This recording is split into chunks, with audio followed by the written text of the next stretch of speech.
신한은행 글로벌 사업본부 디지털셀의 박희진 팀장입니다. 앞에서 거실 운영 환경이나 또 정책 측면에서 좋은 의미 있는 말씀들이 많이 있었던 것 같습니다. 근데 저는 지금은 이제 시중은행이 실질적으로 글로벌 사업에서 디지털 전략을 어떻게 펴고 있는지 이 부분에서 좀 말씀을 드리도록 하겠습니다.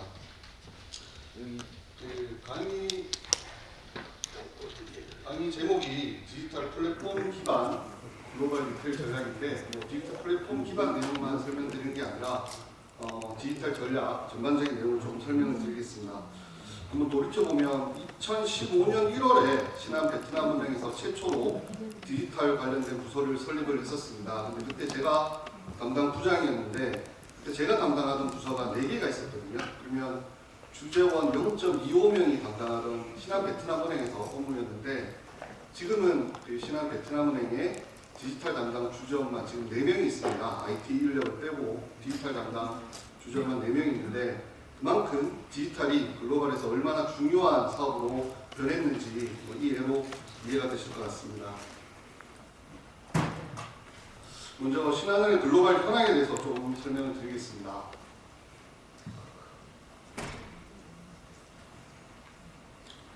1982년에 홍콩 진출을 시작으로 지금 현재 20개국, 167개의 네트워크가 있고요.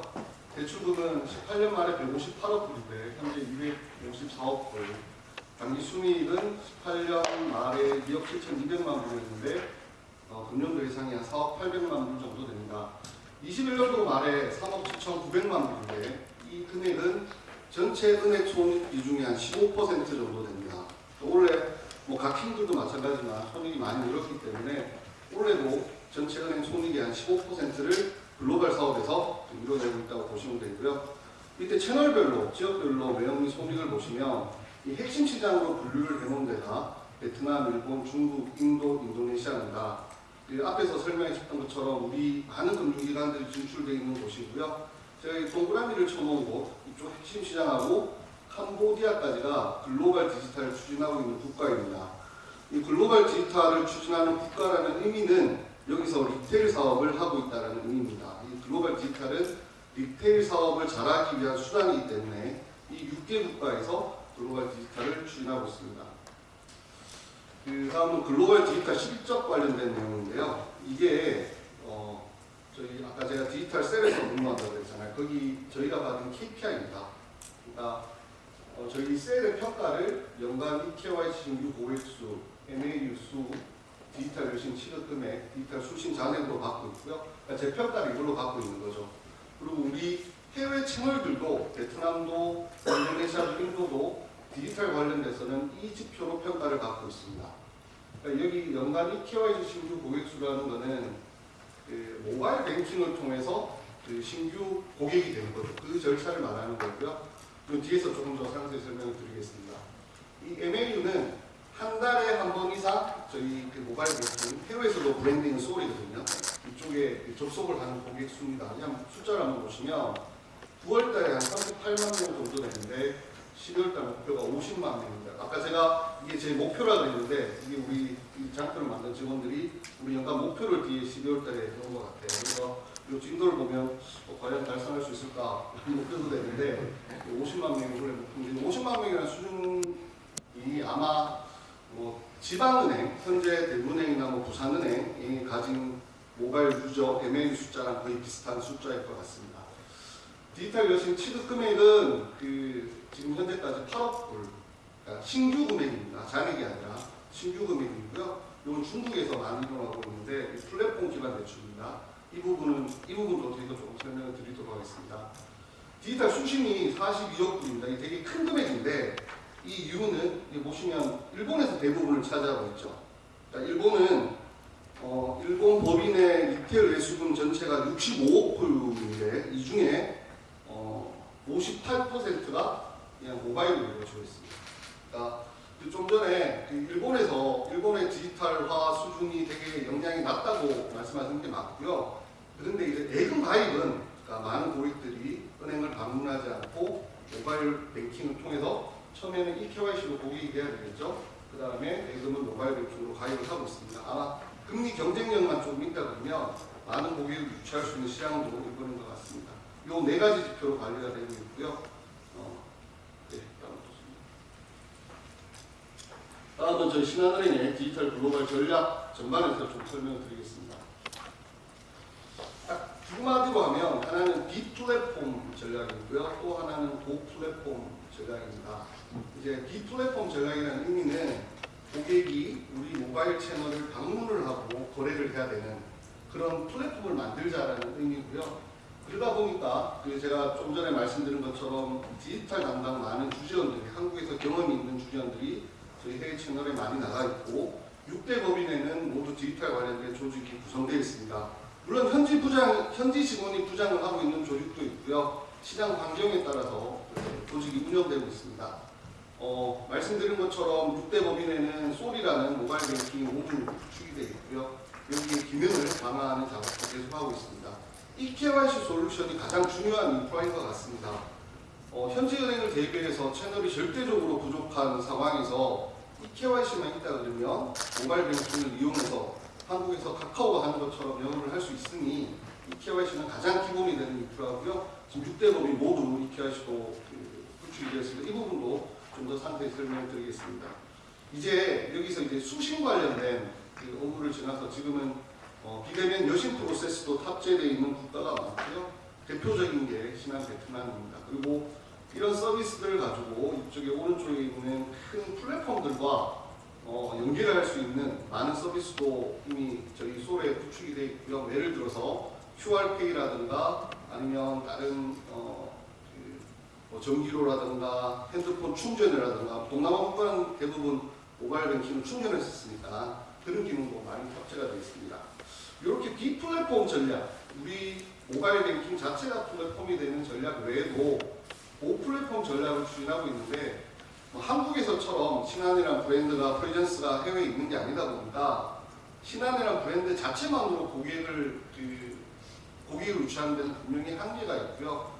무엇보다 대형 플랫폼, 현지에서 고객을 많이 가지고 있는 플랫폼들과의 협업이 가장 중요한 또 전략이 될 수 있겠습니다. 정확하게 표현하면 고투 플랫폼이 되겠죠. 플랫폼과 협업하라는 의미가 되고요. 과거에는 사업 제휴만 있었는데 지금은 퓨처스랩, SI 펀드 투자, 보유 계정 투자, 제휴 설립 등 투자와 관련된 프로세스도 같이 전략을 이행하고 있습니다. 이 내용은 이노가닉 성장이라는 자체가 투자를 기반으로 한 성장을 의미를 합니다. 오르가닉은 은행 스스로가 영업을 해서 성장을 하는 거고요. 여기서 말하는 인오르가닉 성장은 투자가 기본이 되는 그런 프로세스를 의미하는데 저희 디지털 관련된 인오르가닉 성장 구동체를 보면 저희가 2016년도에 베트남, 2019년도에 인도네시아, 그리고 올 11월에 일본에 금융권 최초로 스타트업 발굴 육성 프로그램인 퓨처스랩을 운영을 하고 있습니다. 그래서 323개 기업을 육성 및 발굴했고 186개 이상의 사업 협업을 창출하고 있는데 사실 최초에는 여기 악셀레이팅이라고 표현을 했지만 인큐베이팅의 의미가 더 많이 있었어요. 사무 공간을 제공을 해준다던가 VC와 연결 고리를 해주고 또 은행과 또 진출되어 있는 신한의 다른 금융 계열사들과 협업할 수 있는 모델을 만들어주는 거였는데 내년부터는 퓨처스랩을 통해서 얼리 스테이지에 있는 기업들의 투자를 하는 부분도 고민을 하고 있습니다. 두 번째는 SI 펀드인데요. 올 7월에 신한금융그룹 차원의 SI 투자 펀드가 조성이 됐습니다. 이제 글로벌에만 SI 투자를 하는 건데요. 한 2천억 규모로 조성을 했습니다. 그래서 한 2개 정도, 2개 업체 이미 투자를 했고요. 신한금융그룹 글로벌 디지털 사업과 피치 맞는 기업에 SI 투자를 하는 전용 펀드입니다. 신한벤처에서 집필을 하고 있습니다. 그런데 아까 신한퓨처스랩에서 얼리 스테이지에 대한 기업을 투자를 할 수 있다고 말씀드렸고 SI 펀드에서는 시리즈로 보면 A 또는 B 단계에 투자를 하는 거고요. 그 다음 이제 보유 계정 투자, 은행의 자금을 이용해서 직접 투자를 하는 경우도 있습니다. 올 5월에 밑에 보면 올 5월에 베트남의 대표 이커머스 기업인 티키에 전략적인 투자를 했었고요. 신한은행과 신한카드가 합쳐서 한 8천억 정도 투자를 해서 10%씩 문을 확보한 사례가 있습니다. 이렇게 예전처럼 MOU를 기반으로 한 사업 제휴에만 그치는 게 아니라 지금은 이렇게 오르가닉 성장 구동체를 디지털의 주요 전략으로 운영을 하고 있습니다. 다음 비플랫폼 전략에서 아까 제가 좀 전에 eKYC가 되게 중요하다고 말씀을 드렸었는데요. 아마 eKYC가 예금 관련돼서는 가장 중요한 인프라인 것 같습니다. 은행이 지점을 방문 없이 고객 스스로가 우리 모바일 뱅킹을 통해서 고객화되는 과정이고요. 근데 이게 사실은 여기 나와 있는 각 국가마다 규제가 다 틀려요. 예를 들어 인도네시아 같은 경우에는 지금 비디오 콜로 하고 있거든요. 한국에서 내가 카카오뱅크에 가입하거나 할 때 그냥 신분증만 업로드하면 되는데 인도네시아에는 비디오 콜을 해야 돼요. 그러니까 우리 직원이 비디오로 대면을 해야 되거든요. 인도 같은 경우에는 어떤 특정 은행의 여러 대형 은행의 고객으로 KYC가 마친 고객만 eKYC를 할 수 있고요. 이렇게 여러 가지 규제가 있는데 이 규제에 맞게끔 6대 법인 eKYC 다 도입을 했고요. 좀 전에 말씀드린 것처럼 채널의 열쇠를 극복할 수 있는 가장 큰 툴이 될 거고 공교롭게도 이때 코로나 기간에 모든 6대 법인의 eKYC 도입을 다 완료를 했습니다. 아마 영업점은 향후 5년에 보수익 업무에 집중을 할 수 있을 것 같습니다. 다음 이제 각 해외 법인에서 주요 서비스별로 비플랫폼 전략을 추진하고 있는 사례들을 모은 장표인데요. 제가 몇 가지만 조금 설명을 드리겠습니다. 베트남 같은 경우에는 2022년 9월에 베트남 최초로 비대면 완결 신용대출을 런칭을 했습니다. 이게 한국 같은 경우에는 저희 금융기관이 다른 외부 기관을 통해서 고객의 소득을 추정을 하거나 고객의 재직을 확인할 수 있는 여러 툴들이 많은데 베트남 그게 되게 제한적이거든요. 그런데 그걸 서비스해주는 회사가 있어서 사회보장보험의 정보를 은행에 연계해주는 부행제라는 회사가 있어서 그 데이터를 기반으로 개인신용대출을 런칭을 했어요. 이게 되게 외국계 은행으로는 외국계 은행 또 현지 은행에서 최초로 이제 비대면 완결 개인신용대출을 런칭해서 저희 기사화도 되고 그랬었는데 이 부분도 앞으로 계속 확장을 할 계획입니다. 예를 들어 좀 전에 저희가 티키에 투자를 했다고 그랬잖아요. 그럼 이제 티키 화면에 접속을 하게 되면 바스 형태로 저희 신용대출이 붙을 수가 있겠죠. 그럼 고객은 티키를 방문을 하더라도 이 비대면 개인신용대출을 서비스를 사용이 가능합니다. 일본은 아까 제가 처음에 말씀드렸던 수신에서 가장 큰 역할을 해주는 고객이고 연간 신규 고객 중에 95%가 은행을 방문하는 게 아니라 고객 스스로 eKYC를 통해서 저희 고객이 되고 있습니다. 그리고 비대면 완결 외화 선고용도 있는데요. 이거 참 재밌는 서비스인 게 일본의 가장 1등 메신저는 라인이잖아요. 라인을 통해서 택배 외양 환전이 돼요. 그러면 라인을 통해서 환전 신청을 하면 SBJ에서 택배로 고객에 전달을 해주는 서비스도 하고 있습니다. 인도네시아에 사실 이런 언론에 나온 내용은 아닌데 현대자동차가 인도네시아에 진출을 하면서 현대자동차와 제휴를 해서 인도네시아에서 카본 서비스를 제공하고 있습니다. 그래서 한번 현대자동차 인도네시아 홈페이지에 들어가 보면 대출 환불을 조회하는 시스템이 있거든요. 거기는 바스 형태로 신한 인도네시아 안에서 제공을 해주고 있는 거예요. 그래서 고객이 자기의 소득을 넣고 자기의 아이디 번호를 넣으면 은행에서는 신용정보 집중기관을 통해서 대출 금액을 확인을 한 다음에 가능한 카본 금액을 실시간으로 제공을 해주는 서비스도 인도네시아에 하고 있습니다. 캄보디아가 참 재미있는 국가입니다.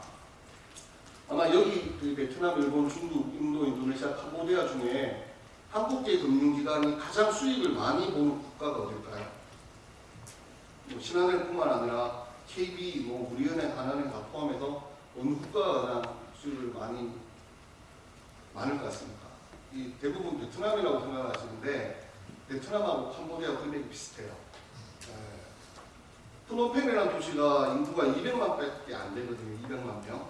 근데 대부분의 한국계 금융기관이 들어가 있고 독특하게 현지 통화가 아닌 달러 기반으로 경제가 돌아가는 국가입니다. 그래서 은행 입장에서는 환리스크가 되게 낮은 국가이거든요. 물론 사이즈는 경제 사이즈는 베트남이 10분의 1 정도밖에 되지 않지만 캄보디아가 되게 한국 금융기관들이 공을 들이고 있는 국가고요. 여기 보면 이제 빠꼬페이라고 저희가 국가에서 QR 시스템을 만들었습니다. 그거를 저희 솔에 탑재를 해서 거기 또 어떠한 가맹점에 가든지 신한은행 솔로 거래 가능하게끔 개발을 완료했습니다. 여기 동영상을 하나 제가 준비를 했는데 신한 베트남은행 DIB 행사 관련된 동영상입니다. 이게 잠깐 베트남을 좀 소개를 드리면 신한 베트남은행이 직원 수가 지금 3,500명입니다. 3,500명이고 영업점 수가 46개고요. 자산이 75억 불인데 가계 대출이 22억 불이에요. 22억 불인데 제가 베트남에 2013년도부터 2018년도까지 근무를 했었는데 2013년도에 제가 베트남에 갔을 때 2012년도로 가계대출이 700만 불이었거든요. 70억, 80억인데 근데 임직원 대출이 40억이었어요. 즉 가계대출이 전혀 없던 그 은행이었는데 신한 베트남은행이 현재 22억 불이니까 금액으로 2조 5천억이 넘는 사이즈로 커진 거죠. 그리고 기업 대출이 13억이고 리테일 고객이 CRF 기준으로 200만 명, 활동성 고객이 80만 명, 올해 예상 단계 순이익이 1.5억 불, 원화로 이제 2천억 원이 넘어가는 첫 번째 해외 채널이 됐습니다. 네. 근데 이제 BIB 행사라는 게 뭐냐면 뱅크 인 뱅크라고 디지털을 새로운 조직으로 만든 거예요. 그래서 디지털 사업 추진을 위해서 기획, 예산, 인사, 평가 권한을 이쪽 그룹에 맞춘 거죠. 그래서 조금 더 빠른 디지털 영업을 추진할 수 있도록 만든 거고요. 그리고 디지털 관련된 현업 직원과 IT 직원이 같은 부서에서 근무합니다. 데브옵스 조직이라고 그러는데 그래서 디지털 현업에서 필요한 것을 IT 직원들이 빨리 개발할 수 있도록 좀 바꿨고요. 향후에는 이 조직을 스핀오프해서 인터넷 전문은행을 만드는 게 저희 비전입니다. 그 인터넷 전문은행을 만들기 위해서 앞에서 설명드린 티키와 같은 대형 플랫폼에 투자를 하는 거죠. 그래서 아마 외국계 은행 혼자 나와서 인전 라이센스 받기는 불가할 거고요. 누군가 대형 플랫폼과 제2부를 만들어야 될 텐데 그 제2부를 만드는 발굴 사업도 고유 계정 투자를 통해서 계속하고 있습니다. 영상이 우리 베트남 직원들이 만들어 온 거라서 조금 촌스러울 수 있을 것 같은데 일단 한번 보시죠.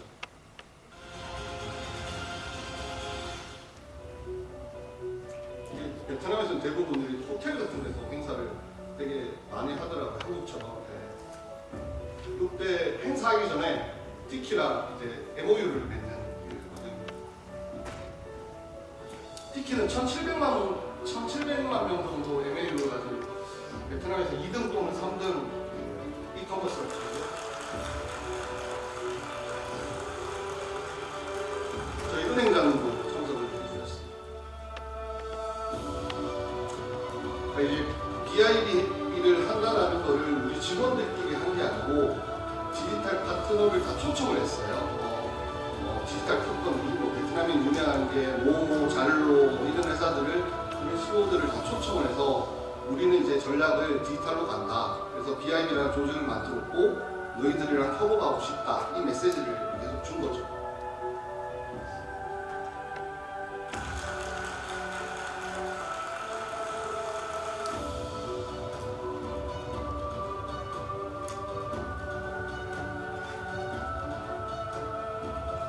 법인장이 이제 20분 동안 설명하고 자기 93년도에 정보소득 이렇게 변했다 이런 내용을 설명하고 있습니다.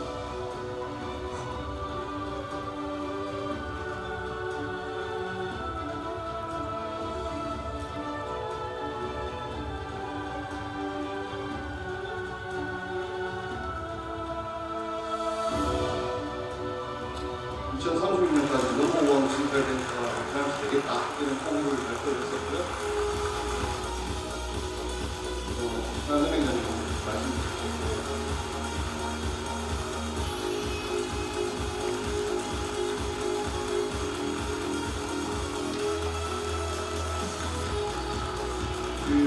말씀드린 디지털 컴퍼니 CEO들과 같이 만나 그냥 수술을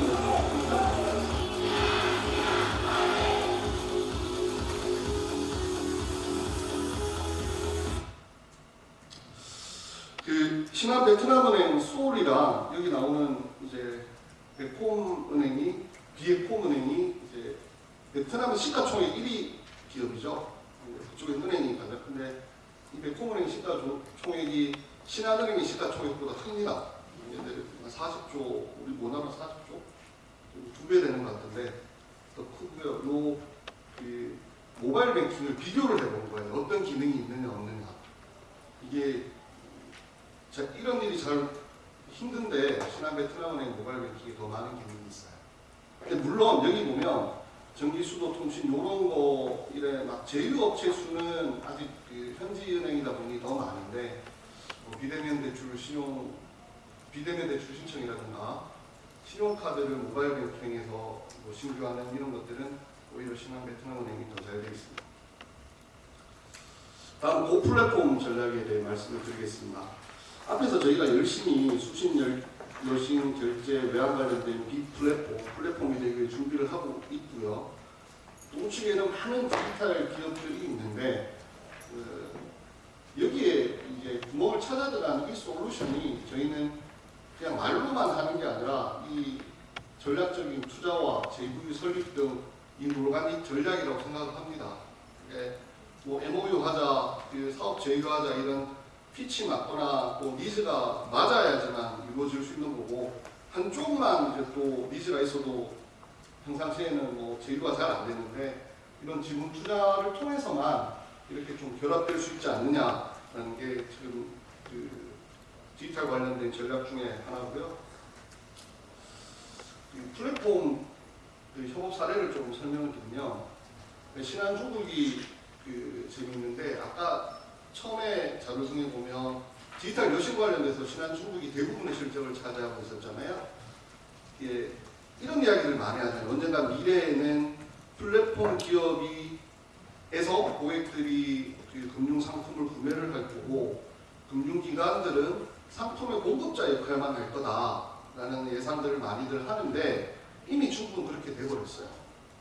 그래서 알리바바 이커머스, 바이두, 그 샤오미, 징동, 텐센트 이런 기업들이 자기들 플랫폼에서 대출 신청을 다 받는데 이것들이 이 회사들이 자기들이 직접 금융을 못하니 그를 이제 제휴된 은행에다가 뿌리는 거죠.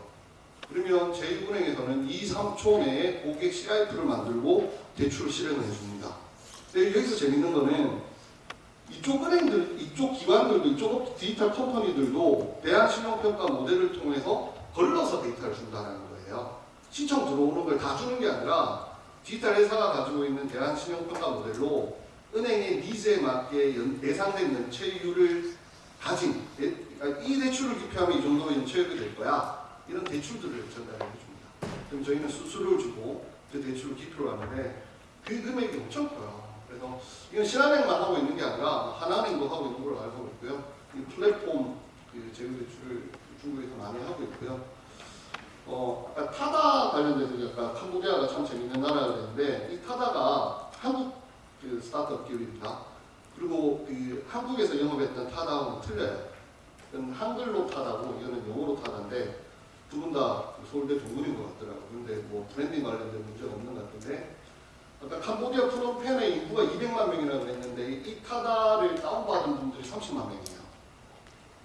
그래서 타다가 그 캄보디아에서 라이더 하이링 쪽에서는 마켓 쉐어가 3등이고요. 재밌는 거는 타다가 싱가포르에서 2등이에요. 이게 그랩이 1등이고요. 고잭, 동남아시아는 그랩 아니면 고잭인데 타다가 고잭을 이겼어요. 그래서 싱가포르에서는 타다가 고잭을 이겨서 마켓 쉐어가 2등입니다. 이 회사의 이 타다 라이더 하이링하는 웹에 보면 전자지갑이 있는데 그 전자지갑을 신한 캄보디아은행이 서비스를 제공을 하고 있습니다. 거기 충전이 되는 다 신한 캄보디아에서 관리가 되고 있고요. 그 다음에 베트남은 조금 전에 말씀드렸던 티키. 이게 티키 플랫폼을 활용해서 바스 형태의 금융 서비스를 제공해 준 걸 넘어서서 미래에는 신한 베트남은행과 티키와 함께 조인트 벤처를 만드는 것도 고민을 하고 있습니다. 일본 사례 하나만 조금 설명을 드리겠습니다. 일본에 우리가 잘 아는 메가은행들, 뭐 미즈호라든가 SMBC라든가 이런 은행들 말고 지방은행만 한 100여 개 정도가 있습니다. 지방은행이 100여 개가 있는데 이 지방은행들이 전산 이슈, IT 때문에 되게 힘들어하고 있어요. 어떻게 시스템이 되어 있냐면 여기 나오는데 지방은행이 계정계 시스템의 공동화. 이 무슨 말이냐면 10개의 지방은행이 한 개의 밴드를 통해서 동일한 시스템을 쓰고 있는 거예요. 그러다 보니까 어떤 은행이 내가 계정계 시스템을 조금 다른 방법으로 만들고 싶다, 개선을 하고 싶다 그래도 시간이 너무 걸리는 거예요. 그 임팩트가 10개 은행이 다 하기 때문에. 이런 상태거든요. 그리고 이 시스템도 메인프레임 기반이에요. 이게 옛날 방식. 정말 그거는 디트라가 많이 늦기 때문에 메인프레임 방식에 되게 뒤쳐져 있는 시스템을 쓰고 있는데 비용은 그 지방은행 한 개당 연간 500억. 이 시장이 5조 시장이에요. 5조 시장. 5조 시장. 그런데 여기 기사에 보면 여러 가지 문제가 있습니다. 문제가 있는데 금융의 미래를 바꿀 뱅킹 시스템 내세운 아이텔가 하나의 선택지로 떠올랐다. 이 아이텔가 신한은행의 글로벌 시스템 이름이에요. 이게 무슨 말이냐면 이 DNX라는 신한 일본 SBJ, 신한뱅크 재팬이거든요. 자회사를 하나 만들어서 우리가 뱅킹 시스템을, 뱅킹 솔루션을 판매하는 사업을 시작을 했습니다. 시작을 했고요. 그래서 도쿄 키라보시라는 은행이 있는데 도쿄를 기반으로 하고 있습니다. 여기에 하나의 납품을 했어요. 이 키라보시 은행이 UI뱅크라는 모바일 전문 은행을 만들었는데 여기에 클라우드 뱅킹 시스템을 납품을 했고 이쪽 UI뱅크는 어떤 서버나 이런 걸 가지고 있는 게 아니고요. 사용 수수료를 내고 사용권만 가지고 있는 거죠. 근데 아까 제가 말씀드렸다시피 이 시장이 100개의 5조 시장입니다. 어떻게 보면 SBJ 꿈은 SBJ 고유의 은행업보다 SBJ DNX를 활용한 뱅킹 솔루션을 제공해줄 기업으로 발전하겠다. 이런 당찬 포부도 계속 저희 사업 본부로 이야기를 해보고 있습니다.